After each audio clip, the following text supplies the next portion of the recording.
Alright guys, a quick one. Here, I'll detail how to use Google Gemini on lock screen. So let's say just lock your Android phone screen and you want to use Google Gemini and just say, hey Google, and then you should see the Google Gemini works. So here, I'm going to show you how you can easily turn on the feature to use Google Gemini on your phone lock screen. So if at the end of this, you found this offer informative, please don't forget to like and then subscribe. Now, to use Google Gemini on lock screen, go ahead and open the Google application or come to the spotlight search and search for Google.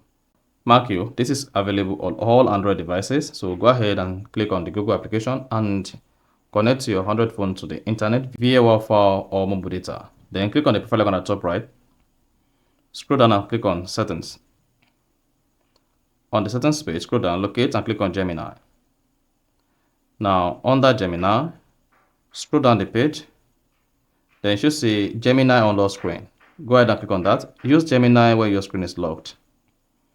Then, if use Gemini without unlocking is disabled, go ahead and enable this.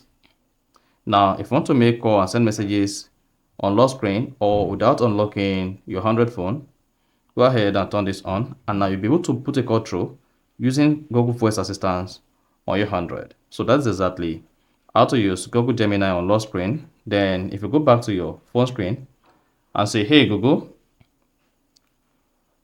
call my woman on speaker. Do you want my woman on home or my woman glow? Home. My woman on home. Calling my woman on home. You see that? And then we're good. So that's exactly how to use Google Gemini on lock screen. So if you found this offer informative, please don't forget to like and then subscribe.